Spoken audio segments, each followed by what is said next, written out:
Hello student, good morning. कैसे हैं आप लोग?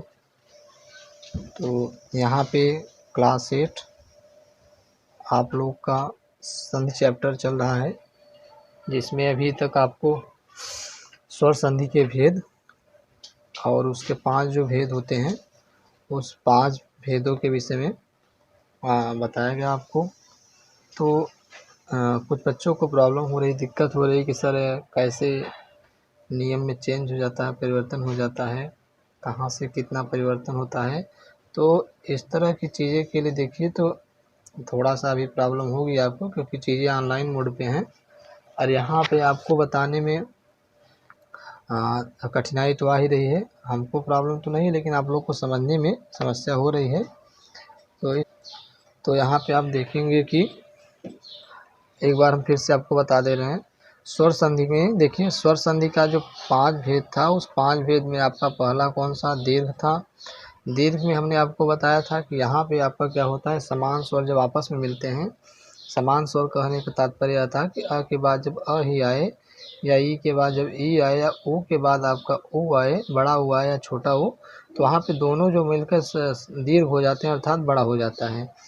उसके बाद अगर हम गुण संधि की बात करते थे तो गुण संधि में आपको बताए थे कि एक चीज़ ध्यान रखिएगा कि अ, ए और ओ इन्हीं 3 शब्दों के वर्णों की गुण संज्ञा होती है। तो यहाँ पे हम जो बताए थे, अ या आ के बाद जो है अगर आपका ए या ए आए तो ए आदेश होता है, और ऊ या ऊ आए तो वहाँ पे आपका ओ आदेश हो जाता है। इस तरह से इसमें बताए थे। उसके बाद वृद्धि में आपको बताए थे कि वृद्धि में क्या होती है, आ, अय और औ की जो है वृद्धि संज्ञा होती है। वहाँ पे हम आपको बताए थे कि अ या आ के बाद जो है यदि आपका क्या आए, अ या आ के बाद आपका कौन सा अक्षर आए, यहाँ पे देखिए जो है अ या आ के बाद अगर आपका जो है ए या अय आए तो स्वर आपके ए या अय आए तो वहाँ पे अय हो जाता था, और ओ या औ आता था तो वहाँ पर जो है औ हो जाता था। इस तरह ये सब चीज़ें थी। उसके बाद वृद्धि के बाद गुण हो गया आपका। यण में हम आपको बताए थे कि यण में आपका यहाँ पे सीधे यण का अर्थ है, यहाँ से देख लीजिए कि इसमें आपका य व र ल होता है। आपका किसके स्थान पे? इक, अर्थात ई और ऊ और री के स्थान पर य व र ल हो जाता है। तो इस तरह से थोड़ा सा चीज़ें कठिन है। इसी प्रकार अयाद में आसन में आपको बताए थे कि ए आए और ओ के बाद जो है क्रमशः जो भिन्न स्वर आए तो ए का जो है अय हो जाता है, ओ का अव, अय का आय और आव आदेश होता है। इस तरह से चीज़ें हम आपको बताए थे। थोड़ा सा डिफरेंट है, कठिन है। अच्छा, हम कोशिश कर रहे हैं कि आपका जो है जूम पे क्लास लें, और जूम पे क्लास लेंगे तो वहाँ से चीज़ें क्लियर होंगी। अब यहाँ पे आइए देखते हैं व्यंजन संधि क्या होती है। तो व्यंजन संधि के विषय में अगर आप देखेंगे क्या होती है, तो देखिए जैसे आपका स्वर के साथ मेल होता है, उसी प्रकार व्यंजन का क्या होगा, किसके साथ मेल होगा? व्यंजन का आपका जो है स्वर या व्यंजन के साथ जब मेल होगा तो वहाँ पे आपकी क्या होती है, स्वर व्यंजन संधि होती है। दूसरा टाइप जो था व्यंजन का, इसमें नियम बहुत हैं, तो नियम पे सब पे हम नहीं बताएंगे आपको, क्योंकि कन्फ्यूजन आपको हो रहा है। तो इस तरह से देखिए यहाँ पे व्यंजन संधि कब होगी? स्वर संधि में आपका आपने देखा कि स्वर का जो है स्वर के साथ मेल होता है, लेकिन व्यंजन में ऐसा नहीं होता है। व्यंजन में आपका क्या होता है? व्यंजन में आपका क्या होगा, पहला वर्ण आपका व्यंजन रहेगा, उस व्यंजन वर्ण का स्वर या व्यंजन वर्ण से मेल होगा। अच्छा, कैसे मेल होगा? पहले एग्जांपल आप बुक में देख लीजिए कैसे दिया। जैसे कि जब परस्पर मिलने वाले दो शब्दों में से पहले शब्द के अंत में कोई व्यंजन, और बताया ना कि पहले शब्द के अंत में कोई व्यंजन, अर्थात आपका यहाँ जो सत है इसमें आपका सत में त में देखिए हलंत लगा हुआ इस तरह से। इसका तात्पर्य है कि यहाँ जब हलंत लग गया तो इस हलंत लगने का तात्पर्य यह हुआ कि यहाँ पे अब स्वर नहीं रह गया है, तो यहाँ पे आपका व्यंजन हुआ।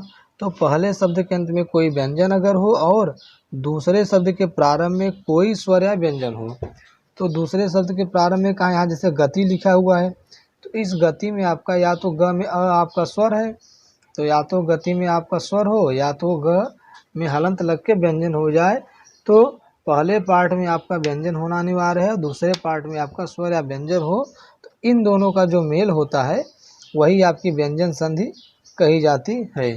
तो इस तरह से आपका यह व्यंजन संधि है। इसमें एक एग्जाम्पल देख लीजिए, जैसे हम यहाँ पे एग्जाम्पल लिख रहे हैं कि इसका सदगति का या सदगति का जब आप संधि विच्छेद करेंगे तो यह आपका क्या होगा, सत प्लस गति होगा। अब सत प्लस गति क्या होगा अगर आप करेंगे तो यहाँ पे आपने देखा कि त में आपका यहाँ पे हलंत लगा हुआ है, तो त में आपका हलंत लगा हुआ अर्थात यह व्यंजन हो गया। इस व्यंजन का इस जो है इसके साथ, इस व्यंजन का इस जो है स्वर के साथ मेल हो रहा है, त का जो है, तो नियम है इसका कुछ भी बताएंगे कैसे क्या होता है। तो त को द आदेश हो जाता है, त को द हो जाएगा और नियम से आपका सदगति बनेगा। इसी प्रकार सत प्लस धर्म बराबर सद्धर्म बनता है, सद्धर्म बनता है। तो यहाँ पे चीज़ें इस तरह से दी हुई हैं।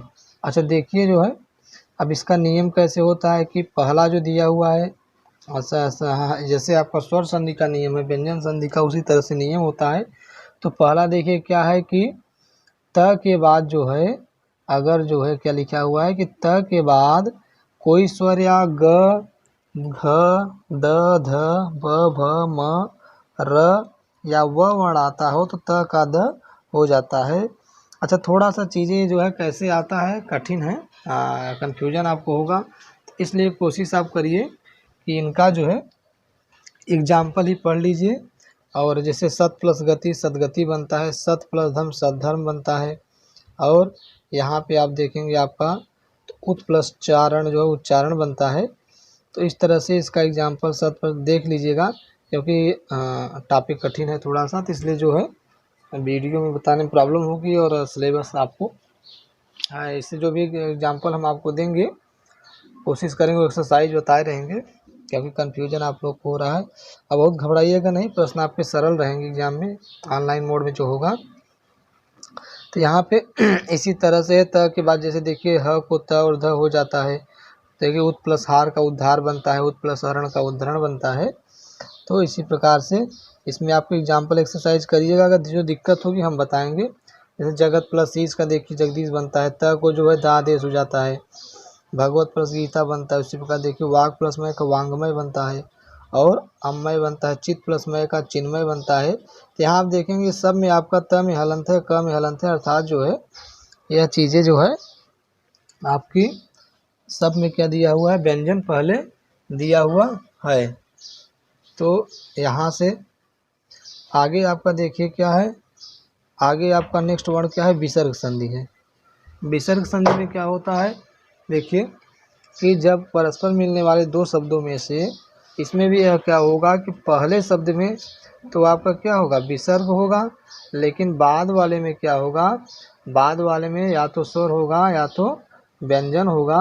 तो वहाँ पे क्या होती है, विसर्ग संधि होती है। में विसर्ग और दूसरे शब्द के क्या होता है, प्रारंभ में स्वर होगा या तो व्यंजन होगा, तो वहाँ पे क्या होती है, विसर्ग संधि होती है। अच्छा विसर्ग संधि में आप जो है यहाँ पहचान लेंगे, क्योंकि यहाँ पे पहले क्या होगा, विसर्ग लगा रहेगा, लेकिन इसका क्या होता है अगर संधि विच्छेद करके आएगा तब तो आपको समझ में आ गया, नहीं तो क्या करना पड़ेगा, आपको संधि विच्छेद करना पड़ेगा। जैसे देखिए जैसे आपका पहला नियम इसमें जो दिया हुआ है, विसर्ग से पहले कोई स्वर हो तथा विसर्ग के बाद च या छ होने पर ये क्या हो जाता है, आपका तालव्य सकार स हो जाता है। विसर्ग के बाद ट या ठ होने पर स हो जाता है तथा विसर्ग के बाद त या थ होने पर स हो जाता है। देखिए जैसे नि प्लस छ बराबर निश्चल बनता है, और इसी प्रकार निधष्ठुर बराबर निष्ठुर बनता है। तो यहाँ आपने देखा कि नि उपसर्ग के बाद जो है स आता है, स अब आपका मूर्धन्य सकार आता कैसे है, तो इसका सूत्र होता है, नियम है कि रसाभ्याम नोड़ा वगैरह लगता है, अष्टो सूत्र है, सब कुछ उनसे जाके होता है। इसी प्रकार देखिए यश प्लस दा बराबर यशोदा हो गया, मन प्लस यु बराबर मनोविकार, और नि प्लस आहार निराहार, पुनः प्लस जब पुनर्जन्म बनता है, दो प्लस आचार दुराचार बनता है, आशी प्लस वाद बराबर आशीर्वाद बनता है। और इसके बाद आपका यहाँ पे देखेंगे कुछ का नमः प्लस कार बराबर नमस्कार बनता है और भाव प्लस कर बराबर भास्कर बनता है। तो यहाँ पे देखिए इस तरह से विसर्ग संधि का भी टॉपिक था। आप एग्जाम्पल का कोशिश करिएगा, एग्जाम्पल की एक्सरसाइज करिए और हम बहुत ईजी एग्जाम्पल देंगे जिससे आपको प्रॉब्लम ना हो। और जो फंडामेंटल चीज़ें आपको समस्या आ रही हैं उसके लिए हम कोशिश करेंगे या तो जूम पे क्लास लें या देखिए 1 नवंबर से अगर आपका विद्यालय खुल रहा है तो फिर आपकी अच्छे से पढ़ाई होगी। और अब नेक्स्ट चैप्टर हम कल से स्टार्ट करेंगे क्योंकि आपका यहाँ पे एक्सरसाइज हम देखिए पहले से करा दिए थे और एक्सरसाइज हम आपको दे दिए थे, उसको कंप्लीट कर लीजिएगा। हम कोशिश करेंगे कि आपको जो क्वेश्चन आंसर दें, सॉरी ऑब्जेक्टिव वाले जो प्रश्न रहेंगे वो आपके इन्हीं एक्सरसाइज से यहाँ से रहेंगे और इन सब में से रहेंगे जो सरल रहेंगे, उसको आप कर लेंगे आराम से जिससे दिक्कत ना हो। तो नेक्स्ट चैप्टर में कल आपसे मिलेंगे बच्चों, तब तक के लिए गुड बाय, टेक केयर।